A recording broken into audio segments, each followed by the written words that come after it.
O Senhor esteja convosco. Ele está no meio de nós. Proclamação do Evangelho de Jesus Cristo segundo Mateus. Glória a vós, Senhor. Naquele tempo, vendo Jesus as multidões, subiu ao monte e sentou-se. Os discípulos aproximaram-se e Jesus começou a ensiná-los. Bem-aventurados os pobres em espírito, porque deles é o reino dos céus. Bem-aventurados os aflitos, porque serão consolados. Bem-aventurados os mansos, porque possuirão a terra. Bem-aventurados os que têm fome e sede de justiça, porque serão saciados. Bem-aventurados os misericordiosos, porque alcançarão misericórdia. Bem-aventurados os puros de coração, porque verão a Deus. Bem-aventurados os que promovem a paz, porque serão chamados filhos de Deus. Bem-aventurados os que são perseguidos por causa da justiça, porque deles é o reino dos céus. Bem-aventurados sois vós, quando vos injuriarem e perseguirem, e mentindo disserem todo tipo de mal contra vós por causa de mim. Alegrai-vos e exultai, porque será grande a vossa recompensa nos céus. Palavra da salvação. Glória a vós, Senhor. Que a palavra de Deus perdoe os nossos pecados. Amém.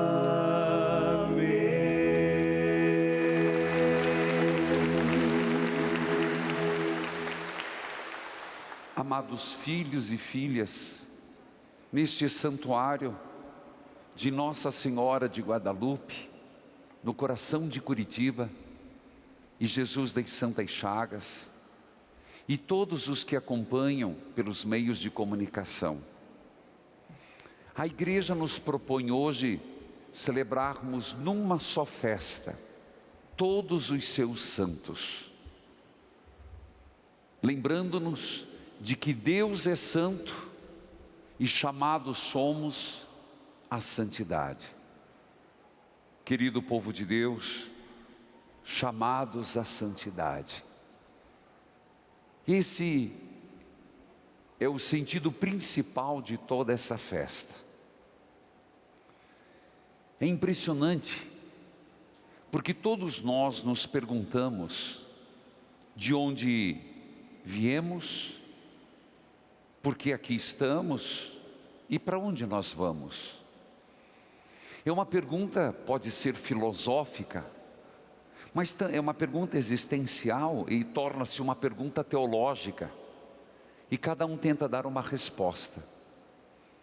Na nossa perspectiva cristã, nós compreendemos que nós fomos gerados em Deus, então gerados nesse amor criador, um amor que dá alegria, que é um dos frutos do Espírito Santo. Por isso, é um equívoco às vezes nós sempre compararmos com o segmento de Cristo como tristeza, sofrimento, lágrimas.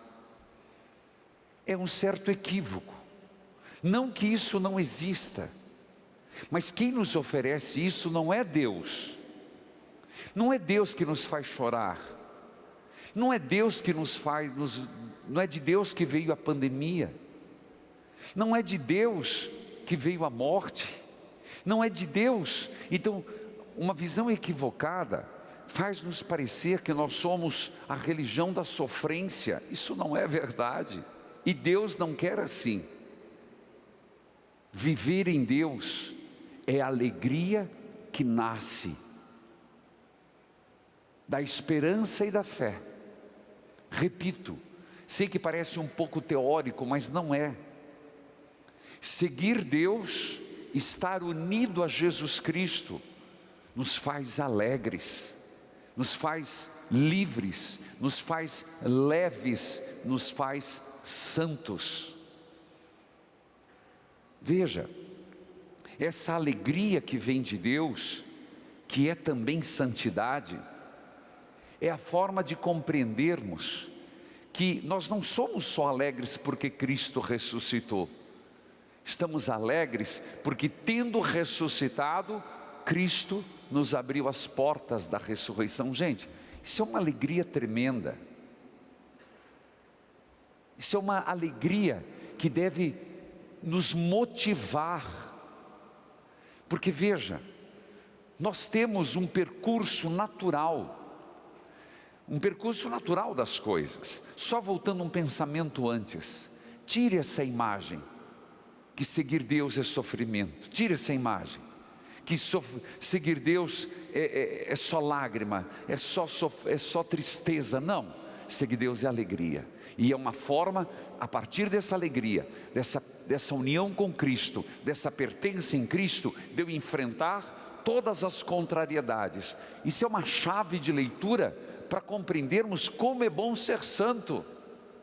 Se não ser santo se torna algo chato, ser santo se torna algo odioso. Não, a santidade, ela nos leva a essa alegria. Entenda que eu estou usando a palavra alegria, nada a ver com euforia, porque existe um ciclo, e a nossa vida é feita de passagens. Nós da eternidade somos concebidos, saímos da concepção para nascer, saímos do útero, depois da primeira infância para a adolescência, da adolescência para a juventude, da juventude para a fase adulta, da fase adulta para a terceira idade, e da terceira idade, antes ou depois, temos que passar pela morte.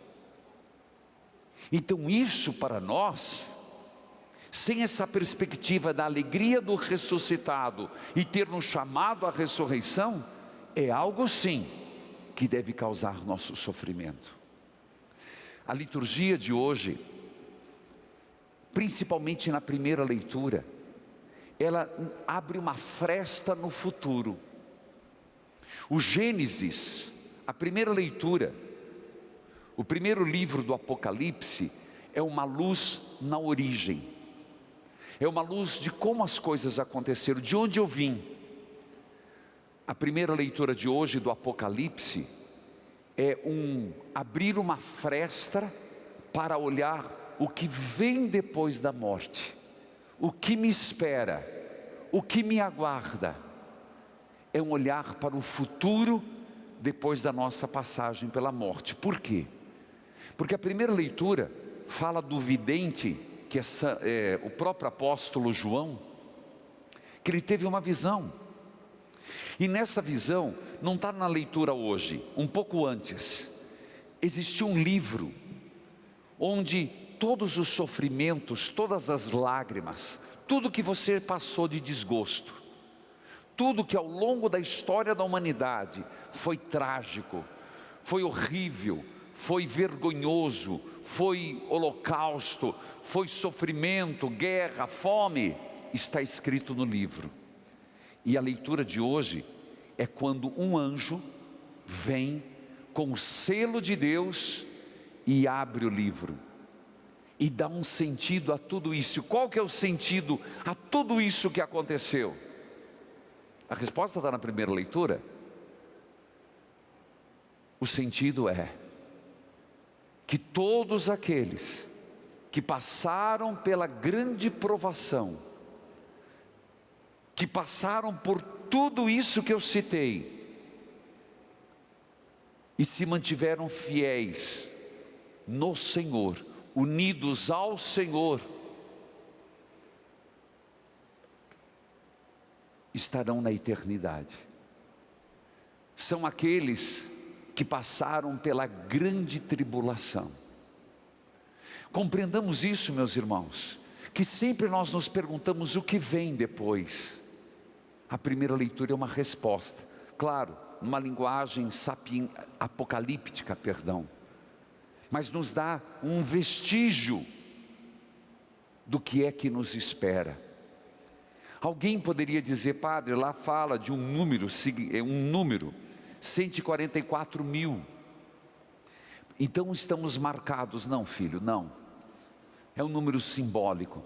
12 vezes 12 mais 1000. 12 tribos vezes 12 apóstolos, mais os milênios, para dizer que é um lugar onde todo ser humano, se lavar as suas vestes no sangue do Cordeiro, não desistir na tribulação, estará com Deus. Uma vez já sabendo o que nos espera, uma vez sabendo aquilo que nos dá alegria e aquilo que nos tira a alegria, sabendo que a santidade, a vida com Deus, e isso que você tem que pôr na tua cabeça, que a santidade, a busca de Deus, a vida em Deus nos completa, verdadeiramente nos completa, e não que seguir a Deus significa receber de cara um monte de proibições. Pelo contrário, a santidade nos faz mais livres diante de tudo e de todos. O que nos oprime não é Deus, não é a vida no espírito, é a vida na carne. Por isso, o Evangelho vem nos dizer sobre as bem-aventuranças, e é nessa linha, porque toda vez ele fala bem-aventurados, o que quer dizer? Felizes, alegres em Deus.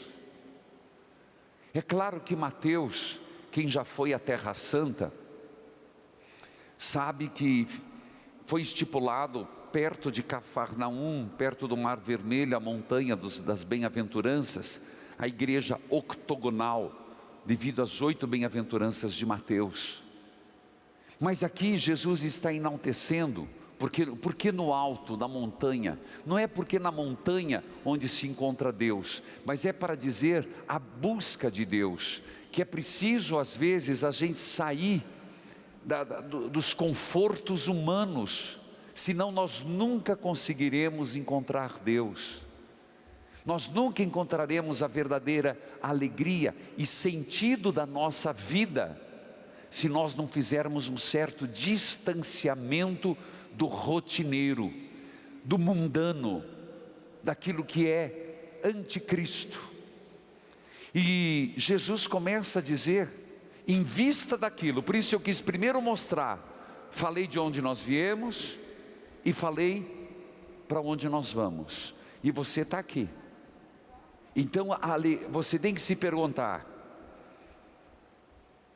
como eu vou chegar lá? Sabendo que a missão nossa é a santidade. Bem-aventurados serão alegres os pobres em espírito, porque deles é o reino dos céus. Não preciso, por favor, eu não vou entrar aqui e dizer que aqui se fala de pobreza material, que rico não vai prosseguir, não vou entrar nessa área. Todo mundo sabe o que é pobreza, que aqui a palavra é desapego, que aqui a palavra é renúncia, que aqui a palavra é ter sem deixar que as coisas te tenham. Deus não quer uma igreja de maltrapilhos, não é isso. Deus quer que nós vivamos com as coisas, sem usá-las só para nós mesmos, ou para nossa família de um ato egoísta, mas aquilo que se tem se use para o outro. Mas só é alegre quem é pobre de espírito, caso contrário sofre demais. Se não há uma pobreza de espírito, vem a vaidade. Uma pessoa vaidosa, uma pessoa orgulhosa, uma pessoa soberba, ela não é feliz. Eu lhe garanto, não é feliz. Ela compra momentos de felicidade, porque dizer que dinheiro não compra certas coisas, compra, mas aquilo, do jeito que acaba a felicidade. O que o Senhor está dizendo: você quer alegria, você quer a bem-aventurança? Eu te ofereço a alegria de viver, tenha pobreza de espírito. Mas se você for por outro caminho, você pode até ter outras alegrias e compensações, mas aquele rasgo no céu se fecha. Bem-aventurados os aflitos, os que choram. Aqui nosso Senhor está dizendo de todos aqueles que neste mundo, lembra que eu falei que no livro está escrito tudo aquilo que o mundo fez de errado e que tem um sentido. Bem-aventurados os aflitos, aqueles que neste mundo lhes foram tirados, porque senão você ficaria com a ideia de que não há justiça, que quem a vida inteira foi pisado continuará assim o sendo. Não que Deus se vingará, mas que estas pessoas que sofreram, que padeceram, são consolados em Deus, porque Deus, Ele consola aqueles que o amam. Isso é uma alegria, o consolo de Deus é uma alegria, a presença de Deus é uma alegria. Veja, meus irmãos, alguém que está vivendo uma enfermidade, um câncer, uma fase terminal, alguém que vai passando por essa fase, ou mesmo agora na pandemia, chora, tem medo, tem como todos os outros, mas a fé em Deus é um tremendo consolo. Mesmo que todas as semanas vai lá fazer uma hemodiálise, uma quimioterapia, mas a presença de Deus é um consolo, é as bem-aventuranças. Aí isso não tem como explicar. Não tem como você querer dizer para uma pessoa com Deus ela é forte, uma pessoa com Deus ela é altruísta, uma pessoa com Deus ela é caridosa, uma pessoa com Deus ela é alegre. Alegria do conceito que eu comecei a homilia. Bem-aventurados os mansos, a mansidão que destrói a violência. Nós vivemos agora, esses dias, um atentado terrorista de um grupo extremista islâmico em Nice, mas não precisa ir tão longe. Olha quanta violência, e o Senhor está dizendo, violência não justifica, violência não te traz resultado, violência nunca trouxe, nunca trará. Mas aqueles, mesmo os que sofrem a violência, e aqueles que querem ser alegres, é serenidade, é mansidão. Mansidão de espírito, é não ser violento. A alegria de ter fome e sede de Deus. Meus irmãos, quando alguém descobre isso, que não encontra felicidade aqui, a alegria, como diz Santo Agostinho, a felicidade é receber com alegria aquilo que Deus dá, e também receber com alegria aquilo que nos é tirado. A alegria que brota de sermos misericordiosos. Você está entendendo que eu escolhi hoje, na minha homilia, enfatizar que é virtuoso, que é maravilhoso ser santo, que estar com Deus é bom. Mas tem mais, porque senão nós temos um conceito de santidade. O nosso conceito de santidade é como se santo fossem os campeões em virtudes. Não, isso não é santidade. Se não é ser campeão em virtude, é sermos confiantes em Deus, assumindo a nossa miséria humana e se lançando nas asas da providência divina. Santo não é aquele que é campeão em virtude e perfeição. A santidade é para mim e para você, com todas as nossas misérias humanas. Bem-aventurados os puros de coração. Alguém vai dizer, padre, de novo, o senhor está vendo? O senhor tenta mostrar o outro lado, mas não é assim. Seguir Cristo é receber uma lista de proibições do que eu não posso fazer. Não. Seguir Deus, seguir Jesus Cristo, é uma lista de coisas que te faz fazer valer a pena viver é o oposto, que faz valer a pena e ser puro de coração. Se a gente percebesse como isso salva casamento, isso salva sacerdócio, eu não estou falando do lado negativo, isso nos faz ter liberdade com a outra pessoa, sem malícia, sem segundas intenções. A santidade nos faz humanos, humaniza o ser humano. A pureza de coração não é um jugo, é uma libertação. É que nós temos uma tendência de ver o contrário. Bem-aventurados os que são perseguidos por causa do reino. De novo, meus irmãos, perseguidos nós somos de todos os jeitos. Não se iluda que perto de nós só tem amigos. Os inimigos estão escondidos a todo momento. Mas quando somos perseguidos para o bem, para Deus, isso nos traz uma alegria de estarmos semeando o bem.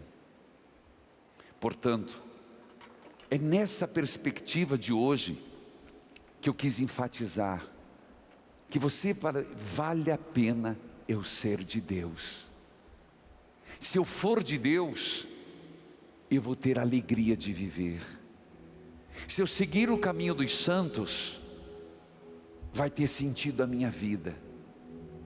Se eu me unir a Jesus, eu terei sentido no meu próprio casamento. Se eu me aproximar de Jesus, eu já sei de onde vim, eu passarei por aquela fenda que me foi aberta no futuro. Porque a alegria, mais do que o ressuscitado, é a alegria de ter ressuscitado e nos aberto as portas da eternidade. Que o exemplo dos santos que viveram isso, não foram heróis e não fizeram nada de extraordinário, por mais que às vezes a gente gostasse que fizesse. Eles simplesmente viveram a alegria de estar em Deus. Que nós compreendamos isso.